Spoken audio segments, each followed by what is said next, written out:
बहुत समय पहले की बात है। एक छोटे से राज्य में एक युवक रहता था जिसका नाम आरव था। आरव का मन हमेशा दुखी रहता था। उसे लगता था कि दुनिया में कोई उसकी कद्र नहीं करता।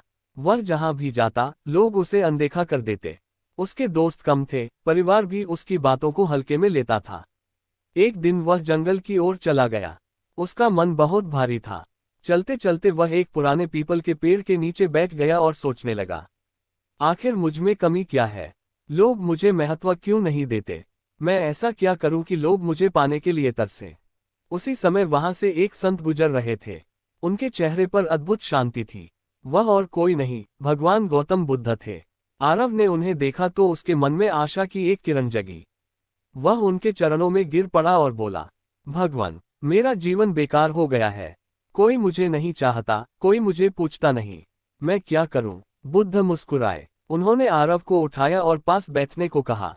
बुद्ध बोले, तुम दूसरों से सम्मान चाहते हो, पर क्या तुमने खुद को सम्मान देना सीखा है? आरव चुप हो गया। उसे समझ नहीं आया कि वह क्या उत्तर दे। बुद्ध ने पास रखे एक पत्थर को उठाया और बोले, इस पत्थर को देखो। अगर मैं इसे सड़क पर फेंक दूं तो लोग इसे ठोकर मारेंगे। लेकिन अगर यही पत्थर किसी मंदिर में मूर्ति बन जाए तो लोग इसे सिर झुकाकर प्रणाम करेंगे। पत्थर वही है, फर्क केवल उसके रूप और मूल्य का है। आरव ध्यान से सुन रहा था। बुद्ध आगे बोले, मनुष्य भी पत्थर की तरह है। अगर वह खुद को तराशता नहीं, अपने गुणों को निखारता नहीं, तो दुनिया उसे ठोकर मारती है। लेकिन जब वह अपने अंदर धैर्य, ज्ञान और करुणा भर लेता है, तो वही दुनिया उसे सम्मान देती है। आरव ने पूछा, भगवान, मैं खुद को कैसे तराशूं? बुद्ध ने कहा, सबसे पहले अपने मन को मजबूत बनाओ। जो व्यक्ति खुद से हार जाता है, दुनिया उसे कभी नहीं जीतने देती। अपने अंदर 3 गुण लाओ, शांति, संयम और निरंतर प्रयास। फिर बुद्ध ने उसे एक कार्य दिया। उन्होंने कहा, कल सुबह इस जंगल में आना और एक फूल लेकर आना। लेकिन ध्यान रखना, वह फूल सबसे सुंदर होना चाहिए। अगले दिन आरव जंगल में गया। उसने एक फूल देखा, फिर आगे बढ़ गया कि शायद इससे सुंदर फूल मिले। फिर दूसरा देखा, फिर तीसरा। वह पूरे जंगल में घूमता रहा, लेकिन उसे लगा कि आगे और सुंदर फूल मिल सकता है। शाम हो गई, पर उसके हाथ खाली थे। वह बुद्ध के पास लौटा और बोला, भगवान, मुझे कोई फूल पसंद नहीं आया।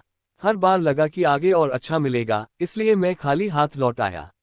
बुद्ध मुस्कुराए और बोले, यही तुम्हारी समस्या है। तुम हमेशा दूसरों में बेहतर ढूंढते रहे, खुद को बेहतर बनाने की कोशिश नहीं की। जीवन में जो अवसर मिलता है, उसे पहचानो और खुद को इतना योग्य बनाओ कि लोग तुम्हें खोने से डरें। आरव की आंखें खुलने लगीं। उसे समझ आने लगा कि सम्मान मांगने से नहीं मिलता, योग्यता से मिलता है। बुद्ध ने अंतिम बात कही, जब तुम अपने अंदर ज्ञान, विनम्रता और आत्मविश्वास भर लोगे, तब तुम्हें किसी के पीछे भागने की जरूरत नहीं पड़ेगी। लोग खुद तुम्हारे पास आना चाहेंगे। खुद को ऐसा बनाओ कि तुम्हारी कमी लोगों को महसूस हो। उस दिन के बाद आरव ने शिकायत करना छोड़ दिया। उसने रोज सुबह उठकर ध्यान करना शुरू किया, किताबें पढ़ी, अपने व्यवहार को सुधारा और हर व्यक्ति से प्रेम से बात करने लगा। धीरे धीरे लोग उसकी ओर आकर्षित होने लगे। उसे समझ आ गया था, दुनिया बदलने से पहले खुद को बदलना पड़ता है। यही उसकी नई यात्रा की शुरुआत थी। भाग 1 के बाद आरव का जीवन बदलने लगा था, लेकिन परिवर्तन इतना आसान नहीं था। शुरुआत में जब उसने ध्यान करना शुरू किया, तो उसका मन बार बार भटक जाता। कभी पुरानी बातें याद आती, कभी लोगों की कही हुई कटु बातें उसके दिल को चोट देती। कई बार वह सोचता, क्या सच में मैं बदल सकता हूँ? एक दिन वह फिर बुद्ध के पास पहुंचा और बोला, भगवान, मैं प्रयास तो कर रहा हूँ, पर मन शांत नहीं रहता। लोग अब भी मेरा मजाक उड़ाते हैं। बुद्ध ने पास रखे पानी से भरा एक कटोरा उठाया और उसमें थोड़ी मिट्टी डाल दी। पानी तुरंत गंदा हो गया। फिर बुद्ध बोले, अगर इसे अभी पीने की कोशिश करोगे तो क्या होगा? आरव बोला, पानी गंदा है, पी नहीं सकते। बुद्ध ने कटोरा जमीन पर रख दिया और कुछ समय बाद फिर दिखाया। मिट्टी नीचे बैठ चुकी थी, पानी साफ हो गया था। बुद्ध मुस्कुराए और बोले, मन भी ऐसा ही है। जब तक तुम उसे हिलाते रहोगे, गुस्से, दुख और शिकायतों से, वह गंदा रहेगा। लेकिन अगर तुम उसे शांत छोड़ दोगे, धैर्य रखोगे, तो वह खुद साफ हो जाएगा। उस दिन आरव ने धैर्य का असली अर्थ समझा। अब वह रोज जंगल में जाता, शांति से बैठता और अपने विचारों को देखता, उनसे लड़ता नहीं था। धीरे धीरे उसका चेहरा शांत होने लगा। उसकी आवाज में मिठास आ गई। कुछ महीनों बाद वही लोग जो उसका मजाक उड़ाते थे अब उससे सलाह लेने आने लगे। एक मित्र ने उससे पूछा, आरव, तुम में ऐसा क्या बदल गया? पहले तुम परेशान रहते थे, अब हमेशा मुस्कुराते रहते हो। आरव ने मुस्कुराकर कहा, मैंने दूसरों को बदलना छोड़ दिया, खुद को समझना शुरू कर दिया। लेकिन परीक्षा अभी बाकी थी। एक दिन गांव में एक अमीर व्यापारी आया। उसने सबके सामने आरव का अपमान किया और कहा, तुम जैसे साधारण व्यक्ति की कोई कीमत नहीं।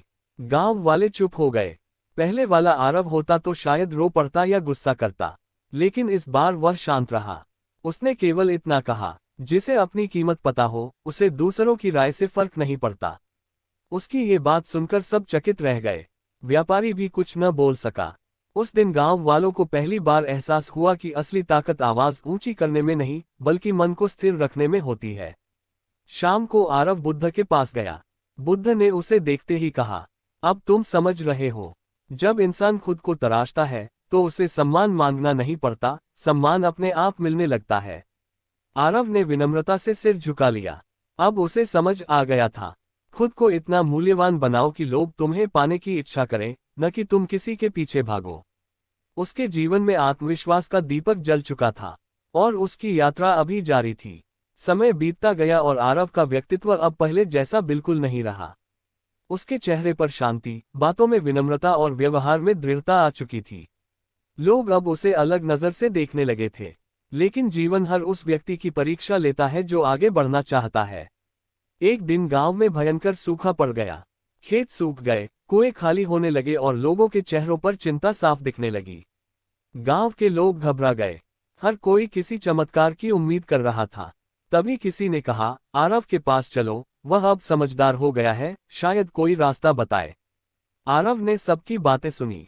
वह कुछ देर शांत रहा, फिर बोला, डर से समस्या बड़ी होती है, लेकिन धैर्य से रास्ते निकलते हैं। हमें मिलकर काम करना होगा। उसने गांव वालों को संगठित किया। किसी को तालाब गहरा करने को कहा, किसी को पास के जंगल से पानी लाने का मार्ग बनाने को। वह खुद सबसे आगे खड़ा होकर मेहनत करने लगा। लोग हैरान थे, जो लड़का कभी खुद को बेकार समझता था आज वही सबको हिम्मत दे रहा था। कुछ दिनों की मेहनत के बाद तालाब में पानी जमा होने लगा। गांव में राहत की लहर दौड़ गई। सबके मन में आरव के लिए सम्मान और बढ़ गया। शाम को वह फिर बुद्ध के पास पहुंचा।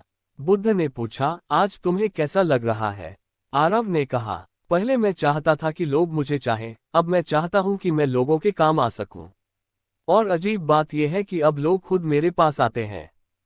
बुद्ध मुस्कुराए और बोले, यही जीवन का सत्य है। जब तुम केवल पाने की सोचते हो तो खाली रह जाते हो, लेकिन जब देने की सोचते हो तो खुद भर जाते हो। फिर बुद्ध ने एक और बात कही, याद रखो, खुद को ऐसा बनाओ कि तुम्हारी मौजूदगी दूसरों के जीवन में रोशनी बन जाए। तब लोग तुम्हें पाने के लिए नहीं बल्कि तुम्हारे साथ चलने के लिए तरसेंगे। आरव की आंखों में चमक आ गई। उसे समझ आ चुका था कि असली आकर्षण रूप या धन में नहीं, चरित्र, सेवा और आत्मविश्वास में होता है। अब वह सिर्फ खुद के लिए नहीं, पूरे गांव के लिए प्रेरणा बन चुका था और उसकी कहानी लोगों के दिलों में जगह बनाने लगी। आरव अब गांव में सम्मानित व्यक्ति बन चुका था। लोग उसकी सलाह मानते, उसके साथ काम करते और उसे अपना मार्गदर्शक समझने लगे थे। लेकिन अंदर कहीं न कहीं उसके मन में एक सवाल अभी भी था, क्या मैं सच में बदल गया हूं या ये सिर्फ लोगों की नज़र का फर्क है? एक रात वह अकेले नदी किनारे बैठा था। चांद की रोशनी पानी पर चमक रही थी। उसे अपने पुराने दिन याद आने लगे, ताने, उपेक्षा, अकेलापन। उसकी आंखें नम हो गईं। उसी समय बुद्ध वहां पहुंचे। उन्होंने आरव को देखा और पास बैठ गए। बुद्ध बोले, तुम्हारी आंखों में आज भी वही सवाल है, मैं कौन हूं? आरव ने सिर झुका कर कहा, भगवान, लोग अब मुझे मानते हैं, लेकिन कभी कभी डर लगता है कि कहीं ये सम्मान छिन न जाए। बुद्ध मुस्कुराए और नदी की ओर इशारा करते हुए बोले, इस नदी को देखो, ये बहती रहती है, इसलिए साफ रहती है। अगर यह रुक जाए तो सड़ने लगेगी। इसी तरह अगर तुम सम्मान को पकड़कर बैठ जाओगे तो डर पैदा होगा, लेकिन अगर तुम सीखते और आगे बढ़ते रहोगे तो सम्मान अपने आप बना रहेगा। फिर बुद्ध ने एक दीपक जलाया और कहा, दीपक कभी ये चिंता नहीं करता कि लोग उसकी रोशनी की तारीफ करेंगे या नहीं। वह बस जलता है और अंधेरा अपने आप दूर हो जाता है। आरव के मन का बोझ हल्का होने लगा। उसे समझ आया कि असली बदलाव दूसरों की सोच में नहीं, अपने भीतर की स्थिरता में होता है। अगले दिन उसने एक नया निर्णय लिया। अब वह सिर्फ गांव तक सीमित नहीं रहेगा, बल्कि आसपास के लोगों को भी सिखाएगा कि आत्मविश्वास और सेवा ही असली ताकत है। धीरे धीरे उसकी पहचान दूर दूर तक फैलने लगी। लोग कहते, आरव के पास जाओ, वह रास्ता दिखाता है, दबाव नहीं डालता। अब आरव को एहसास हुआ, जब इंसान खुद को निखार लेता है तो उसे किसी के पीछे भागना नहीं पड़ता। लोग खुद उसकी ओर खींचे चले आते हैं। उसकी यात्रा अब केवल सम्मान पाने की नहीं रही, बल्कि दूसरों के जीवन में उजाला फैलाने की बन चुकी थी। समय के साथ आरव केवल एक व्यक्ति नहीं रहा, वह एक प्रेरणा बन चुका था। दूर दूर के गांवों से लोग उसके पास आते, अपने दुख बताते और उससे मार्गदर्शन लेते। लेकिन अब उसके भीतर कोई घमंड नहीं था, केवल शांति थी। एक दिन वह फिर उसी पुराने पीपल के पेड़ के नीचे पहुंचा जहां कभी वह रोया करता था। आज वही जगह उसे मुस्कुरा रही थी। उसने आंखें बंद की और अपने पुराने स्वरूप को याद किया। वह लड़का जो चाहता था कि लोग उसे चाहें, उसे पूछें, उसे महत्व दें। तभी बुद्ध वहां आए। उन्होंने पूछा, आरव, अब तुम्हारी सबसे बड़ी इच्छा क्या है? आरव ने विनम्र स्वर में कहा, भगवान, पहले मैं चाहता था कि लोग मुझे पाने के लिए तरसें। अब मैं चाहता हूं कि लोग खुद को पाने के लिए जागरें। अगर मेरी वजह से किसी का जीवन बेहतर हो जाए, वही मेरी जीत है। बुद्ध के चेहरे पर संतोष झलक उठा। उन्होंने कहा, यही सच्चा परिवर्तन है। जब तुम खुद के लिए जीते हो तो चाहत पैदा होती है। जब तुम दूसरों के लिए जीते हो तो महत्व पैदा होता है। फिर बुद्ध ने अंतिम उपदेश दिया, याद रखो, दुनिया में सबसे आकर्षक व्यक्ति वह नहीं होता जिसके पास धन या रूप हो, बल्कि वह होता है जिसके पास सच्चा चरित्र, शांत मन और दयालु हृदय हो। ऐसे व्यक्ति को पाने के लिए लोग नहीं, समय भी तरसता है। आरव की आंखों में आंसू आ गए, लेकिन यह दुख के नहीं, कृतज्ञता के आंसू थे। उस दिन के बाद उसने कभी खुद को छोटा नहीं समझा और कभी खुद को बड़ा साबित करने की कोशिश भी नहीं की। वह बस सीखता रहा, सिखाता रहा और आगे बढ़ता रहा। गांव के लोग कहते थे, आरव के पास जाओ, वहां समाधान नहीं, समझ मिलती है। और यही उसकी सबसे बड़ी पहचान बन गई। कहानी की सीख, जब इंसान खुद को तराशता है, अपने विचार, अपने व्यवहार और अपने चरित्र को, तब उसे किसी के पीछे भागने की जरूरत नहीं पड़ती। वह खुद एक ऐसी रोशनी बन जाता है जिसकी ओर लोग अपने आप खींचे चले आते हैं। इसलिए खुद को इतना बेहतर बनाओ कि लोग तुम्हें पाने के लिए नहीं, तुम जैसा बनने के लिए तरसें।